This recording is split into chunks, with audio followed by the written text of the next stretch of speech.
Hello everyone, मैं सत्येंद्र सिंह आपके अपने चैनल इंडियन पीसीएस एकेडमी में आप सभी का बहुत बहुत स्वागत करता हूं। तो आज हम अपना नया टॉपिक, एक महत्वपूर्ण टॉपिक लेकर आए हैं। आज के टॉपिक का नाम हमारा नदियां, और जो भी मध्य प्रदेश से संबंधित जितनी भी नदियां हैं जो एग्ज़ाम में पूछी जाती हैं इस क्वेश्चन से, इनसे वो सारी नदियों को हम आज से कवर करना स्टार्ट करेंगे। हालांकि एक दिन में कवर नहीं हो पाएंगी, एक दिन में हम पूरा नहीं कर पाएंगे क्योंकि ये एक थोड़ा इम्पोर्टेंट चैप्टर है। इसको हमें बहुत इजीली मतलब आराम से पढ़ते हुए चलना है। मध्य प्रदेश सामान्य ज्ञान की अगर हम बात करें कि कौन से स्टूडेंट इस क्लास को ले सकते हैं, तो मैं यहाँ पर आपको बता देना चाहता हूँ कि मैं हर क्लास में जैसा आपको बताता हूँ, एमपीपीएससी से लेकर जितने भी एमपी के एग्ज़ाम्स होते हैं जिनमें एमपी क्या रहती है, एमपीजी के सिलेबस में रहती है, वो सारे स्टूडेंट ये क्लास ले सकती है। ओके। और ये जो माध्यम है हमारा, जैसा कि आपको स्क्रीन पर दिख भी रहा है, आपको जो टाइटल भी दिख रहा है, सब हिंदी में दिया है, यानी हिंदी मीडियम की ये क्लास रहेगी। और इसके अलावा इसी चैनल पर हमारे इंडियन ज्योग्राफी, वर्ल्ड ज्योग्राफी और मध्य प्रदेश आंगनबाड़ी सुपरवाइज़र के लिए मैंने जीके स्टार्ट किया है। यानी सारी चीज़ आपको यहीं पे एक ही चैनल पर मिलेगी और बहुत ही डीप में मिलेगी। आपको कहीं भी भटकने की कोई आवश्यकता नहीं पड़ेगी, ठीक है। और ये कंटेंट हमारा है बहुत ही इजी वे में है, और साथ में इसके करंट अफेयर भी है। तो आपको बस यहाँ पर जितना पढ़ाया जा रहा है उतना पढ़ते हुए चलिए, और आपको कहीं से भी कोई भी पढ़ने की ज़रूरत नहीं है। ओके। तो इससे पहले हमने जो भी टॉपिक कवर करे हैं, मैं आशा करता हूँ कि आप लोगों ने उनको पढ़ा होगा, अच्छे से रिवीजन किया होगा। कहीं से भी क्वेश्चंस पूछे जाते हैं उन टॉपिक से तो आपने वो कवर कर लिए होंगे। उसके अलावा बार बार अगर आप रिवीजन करोगे तो टॉपिक आपका बहुत अच्छे से याद हो जाएगा, ठीक है। और साथ साथ में आप खुद भी मैप बनाते हुए चलिए आप अपने नोट्स में, तो वो भी आपको हेल्प करेंगे जल्दी याद करने में और लंबे समय तक याद रहने में। अगर आप कोई भी चीज़ स्पेशली ज्योग्राफी को रटते हैं तो आप हिस्ट्री तो देखो थोड़ा समझेंगे हम कहानी के तौर पर, और उसको रटना भी पड़ेगा। लेकिन इतिहास ऐसा भूगोल एक ऐसा सब्जेक्ट है जिसको अगर हम रटेंगे तो हम सिर्फ वही चीज़ को पढ़ पाएंगे और उसके साथ में और चीज़ को हम लिंक नहीं कर पाएंगे। तो आपको रटने की आवश्यकता नहीं, साथ साथ में हम मैप के द्वारा समझते हुए चलिए और अपने खुद के हर लाइन से क्वेश्चन बनाइए कि यहाँ पर कोई लाइन लिखी हुई है तो इससे आपके मन में ये चीज़ आना चाहिए कि इस लाइन से हम कितने क्वेश्चंस बना सकते हैं। ये चीज़ अगर आपके मन में रहेगी तो आप खुद के लिए अच्छा प्रिपेयर कर पाएंगे। टेस्ट सीरीज की आपको ज़रूरत नहीं पड़ेगी। हालांकि टेस्ट सीरीज बहुत ज़रूरी होती है, ये आपको करना ही करना है, लेकिन मेरा कहने का मतलब ये, आप खुद की टेस्ट सीरीज बनाओगे तो जो आने वाली टेस्ट सीरीज आप लगाओगे किसी भी कोचिंग संस्थान की, किसी भी स्टूडेंट की, तो आपको वो इजी लगेगी उस अपने जो टेस्ट सीरीज आपने तैयार की है उसके मुकाबले। ओके। तो स्टार्ट करते हैं आज का हमारा टॉपिक नदियाँ। नदियों को बिल्कुल हम इजी वे में समझेंगे, धीरे धीरे समझते हुए चलेंगे। जो भी क्वेश्चंस नदियों से पूछे जा सकते हैं वो सारे क्वेश्चंस हम यहाँ पर क्या करेंगे, कवर करेंगे, ठीक है। हर लाइन से मैं आपको एमसीक्यू कराता चलूँगा कि इस लाइन से कितने एमसीक्यूज आपके बनने वाले, सारी चीज़ें मैं आपको साथ साथ में कवर कराऊँगा। ओके।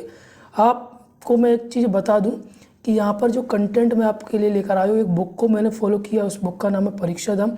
तो आप उस कंटेंट पे मत जाइए कि इसकी क्वालिटी कैसी है, आपको बस अच्छे से दिख रहा है ना स्क्रीन पर, बस आप उसको ध्यान दीजिए और आप एक बार देखिए इस कंटेंट को दूसरे कंटेंट, कोचिंग के कंटेंट से, किसी स्टूडेंट के कंटेंट से मिलाकर देखिए। आपको बहुत बेहतरीन और बहुत गहराई में चीज़ आपको मिलने वाली है।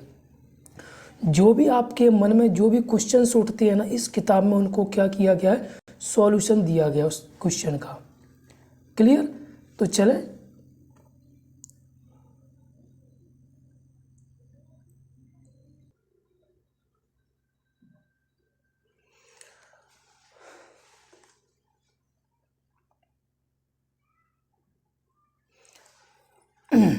अगला टॉपिक हमारा मध्य प्रदेश की नदियाँ एवं अपवाह तंत्र। अगर कहीं आपको किसी स्टेट पीसीएस में अगर आपसे क्वेश्चन पूछा जाए कि अपवाह तंत्र की परिभाषा दीजिए या अपवाह तंत्र से क्या तात्पर्य है, जब हम ये पूरा मध्य प्रदेश की नदियाँ यानी अपवाह तंत्र पूरा नदियाँ ख़त्म करेंगे, उसके बाद आपके मन में जो भी क्वेश्चंस उठ रहे हैं वो सारे क्वेश्चंस का मैं क्या करूँगा, जवाब दूंगा। यानी मैं नहीं दूंगा, इस किताब में सब चीज़ दी गई है। तो अपवाह तंत्र क्या होता है, ये सारी टर्मिनोलॉजी आपको लास्ट में पूरी क्लियर कर दी जाएंगी। तो यहाँ पर मैंने आपको कल भी समझाया था कि मध्य प्रदेश की जो प्रमुख नदियाँ हैं उनको डायरेक्शन के अनुसार यहाँ पर पढ़ाया जाएगा आपको, यानी इस किताब में डायरेक्शन के अनुसार दिया गया है ताकि आपको बाद में विभाजन करने की आवश्यकता ना पड़े। इसमें पहले से विभाजन किया, विभाजन के साथ साथ में ही हम इसको पढ़ते हुए चलेंगे। कल मैंने आपको पढ़ाया था, उसको मैं दोबारा से समझा देता हूँ। सबसे पहले हम देखेंगे उत्तर की ओर प्रवाहित होने वाली नदियाँ, तो चंबल, क्षिप्रा,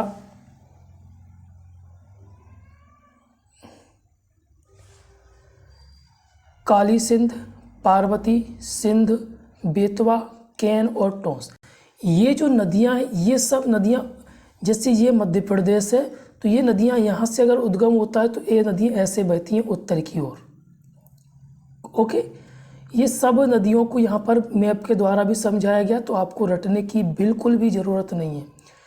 फिर इधर यहाँ से कोई नदी प्रवाहित हो रही है और वो नदी ऐसे जा रही है, तो इस नदी को हम बोलेंगे पश्चिमी प्रवाहित नदियाँ, अर्थात पश्चिम दिशा की ओर प्रवाहित होने वाली नदियाँ।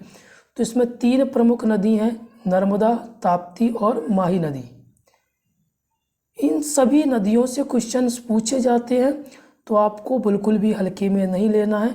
आप प्रीवियस ईयर के पेपर उठा के देखिए किसी भी एग्ज़ाम के, तो वहाँ पर आपको ये इसके इन टॉपिक से क्वेश्चन, इन नदियों से क्वेश्चंस आपको मिल जाएंगे।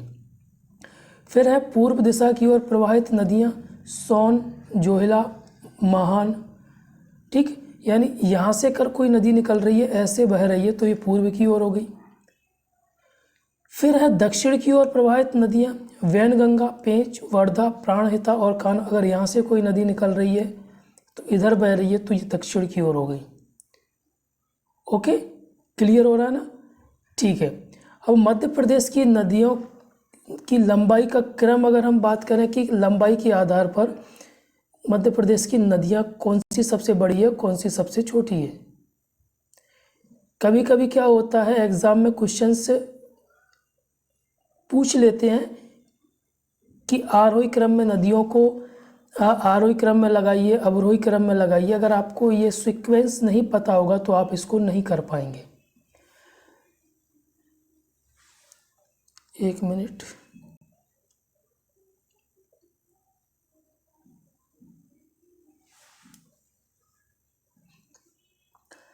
तो मध्य प्रदेश से कई नदियों का उद्गम होने के कारण मध्य प्रदेश को नदियों का मायका कहा जाता है। जब हमने मध्य प्रदेश का सामान्य परिचय पढ़ा था तो उसमें मध्य प्रदेश के हमने उपनाम पढ़े थे। क्या पढ़े थे? उपनाम। तो उन उपनामों में ये भी एक नाम दिया गया था कि नदियों का मायका भी मध्य प्रदेश को कहा जाता है। 5 सबसे बड़ी नदियाँ, सबसे बड़ी नर्मदा, ठीक है, 1312 किलोमीटर है। चंबल नदी 965 किलोमीटर है। सोन नदी 780 किलोमीटर है। यहाँ पर नदियों की लंबाई की बात हो रही है जो नदियाँ मध्य प्रदेश से निकलती हैं। यहाँ पर उस चीज़ की बात नहीं हो रही है कि ये नदियाँ मध्य प्रदेश में कितनी बहती हैं, ये बात नहीं हो रही है। ये इनकी कुल लंबाई बताई गई है, जो इन नदियों की कुल लंबाई है। ये नहीं, और ये पूरे भारत की बात की गई। भारत में अगर 2 स्टेट में बहती है, यानी 2 राज्यों में बहती है, 3 राज्यों में बहती है, वो सारी लंबाई ये बताई गई है। तो आपको ये कन्फ्यूज़न नहीं रखना है अपने मन में कि ये तो मध्य प्रदेश में इसकी लंबाई कम है। तो यहाँ पर मध्य प्रदेश की लंबाई नहीं बताई गई है, मध्य प्रदेश से उद्गम होने वाली नदियों की कुल लंबाई बताई गई है। फिर है ताप्ती नदी, इसकी जो लंबाई है 724 किलोमीटर है। बेतवा नदी, इसकी जो लंबाई है 590 किलोमीटर है। ठीक है। अब यहाँ पर पर्वत श्रेणी बताई गई है। ये पर्वत श्रेणी थोड़ा आइडिया बता देती है कि कौन सी नदी का उद्गम कहाँ से होता है। ठीक है, ये 2 पर्वत श्रेणियाँ बताई गई हैं। अब जो ये सतपुड़ा पर्वत श्रेणी है, तो अगर आपसे क्वेश्चंस पूछे जाएंगे एग्जाम में कि सतपुड़ा पर्वत श्रेणी के दक्षिण में निम्नलिखित में से, आपको 4 नदियाँ ऑप्शन में दी रही होंगी, निम्नलिखित में से कौन सी नदी बहती है दक्षिण में। ठीक है, वहीं विंध्याचल पर्वत के दक्षिण में कौन सी नदी बहती है, नर्मदा। दोनों पर्वतों के बीच में कौन सी नदी बहती है, नर्मदा। या आपसे ऐसा क्वेश्चन पूछ सकते हैं कि नर्मदा नदी किन 2 पर्वत श्रृंखलाओं के बीच में बहती है, तो विंध्याचल और सतपुड़ा। तो आपको हर डायरेक्शन से क्वेश्चंस बनाना है और आप याद करना है। ओके, ठीक है। सिंध नदी यहाँ बहती है, चंबल नदी यहाँ से स्टार्ट होती है। ठीक, माही नदी यहाँ से पश्चिम की ओर बह रही है, ये उत्तर की ओर बह रही है। सिंध नदी उत्तर की ओर बह रही है, बेतवा नदी उत्तर की ओर बह रही है, कैन नदी उत्तर की ओर बह रही है। ठीक है, तमस नदी उत्तर की ओर बह रही है। अब ये जो नदी है सोन नदी, ठीक है, क्लियर हो गया। अब ये जो नदी है ये पश्चिम की ओर बह रही है, ये नदी पश्चिम की ओर बह रही है। ये जो नदी है दक्षिण की ओर बह रही है। क्लियर, चले आगे।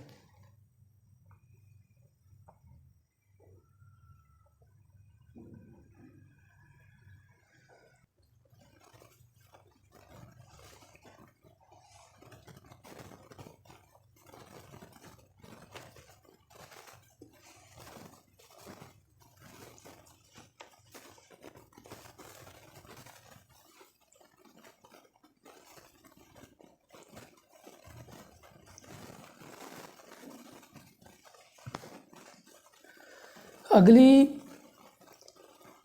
विशेषता यानी आगे क्या दिया गया है, उत्तर की ओर। सबसे पहले हम देखेंगे उत्तर की ओर प्रवाहित होने वाली नदियों को। सबसे पहले उत्तर की ओर प्रवाहित होने वाली नदियों हम देखेंगे चंबल को, और इससे संबंधित जो भी फैक्ट हमसे पूछे जा सकते हैं वो सारे फैक्ट हम कवर करेंगे बिल्कुल आराम से, है ना।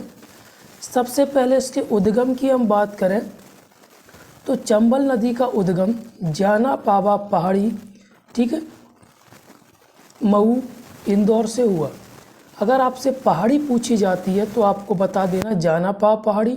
अगर आपसे विशेष उस जगह पूछी जाती है तो महू। अगर आपसे ज़िला पूछा जाता है तो इंदौर। एक लाइन से 3 क्वेश्चंस आपके बने हैं, ऐसे आपको लिख देना है। इसकी कुल लंबाई की अगर बात की जाए तो इसकी कुल लंबाई कितनी है, 965 किलोमीटर। एक क्वेश्चन ये हो गया। तो 2 लाइन से हमारे 4 क्वेश्चन कंप्लीट हुए, ऐसे बनाना। फिर इसका मुहाना यानी ये किस नदी में जाकर मिलती है, तो चंबल नदी उत्तर प्रदेश के इटावा ज़िले में यमुना नदी में मिल जाती है। इस लाइन से आपको 3 क्वेश्चन मिलेंगे। कैसे, कौन से राज्य में मिलती है, उत्तर प्रदेश। कौन सी जगह, ज़िले की बात तो इटावा।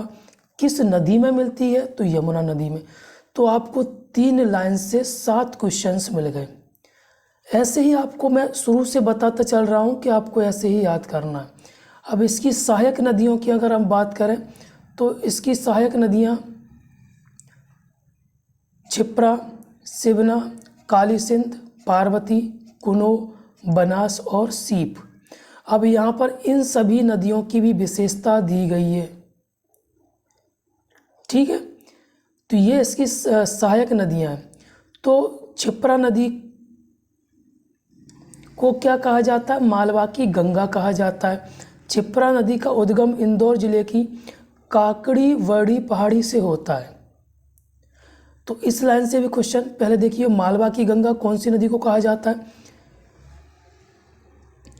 कौन सी नदी को कहा जाता है, क्षिप्रा को, ठीक है। इसका उद्गम कहाँ से होता है, इंदौर जिले से। कौन सी पहाड़ी से होता है, काकड़ी बड़ी पहाड़ी से होता है। इससे भी 3 क्वेश्चंस मिल गए। फिर शिवना नदी के बारे में, शिवना नदी का उद्गम रतलाम जिले के पिपलौदा के समीप होता है। मंदसौर में इस नदी के तट पर पशुपतिनाथ का मेला लगता है। 1 मिनट,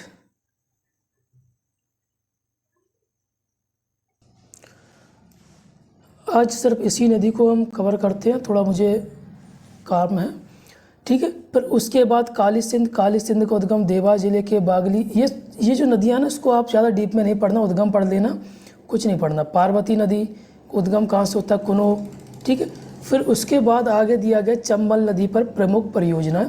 तो इनके लिए मैं ट्रिक हर जगह बताता हूँ कि इन पर परियोजनाओं का मतलब होता है बांध, कि इन पर प्रमुख बड़े बांध कौन से हैं, यानी कौन सी परियोजना है। गांधी सागर, ये मंदसौर में है मध्य प्रदेश में। राणा सागर या राणा प्रताप सागर चित्तौड़गढ़ राजस्थान में है। जवाहर सागर कोटा राजस्थान में। अब इसको याद कैसे करना है, इसकी ट्रिक है गरज, ठीक है। गरज, गा से गांधी सागर, रा से राणा प्रताप सागर, जा से जवाहर सागर। क्लियर। फिर उसके बाद इस पर जलप्रपात यानी झरने कौन से, चूलिया जलप्रपात भैंसरोड़गढ़, ठीक है, कोटा राजस्थान, शीतला माता इंदौर, ठीक है, और ये भी इंदौर। ये पूछा जाता है, ये थोड़ा ज़्यादा इम्पोर्टेंट है ना। पर इसके विशेष तथ्य क्या है, पहले मैप को हम समझते हैं। तो ये नदी यहाँ से निकली है, ठीक है। इस पर जवाहर सागर है, गांधी सागर है, राणा प्रताप सागर है। इसकी जो सहायक नदियाँ हैं वो बताया गया, चंबल घड़ियाल केंद्र है, ठीक है। यहाँ पर ये फैक्ट दिया गया, इसको पढ़ लेना। चंबल नदी अवनालिका अपर्दन तथा अथवा बीहड़ का निर्माण करती है। मध्य प्रदेश के बीहड़ प्रभावित क्षेत्र कौन से, भिंड, मुरैना, श्योपुर, ठीक है। चंबल नदी पर चंबल संभाग यानी देवरी घड़ियाल केंद्र मुरैना में स्थित है।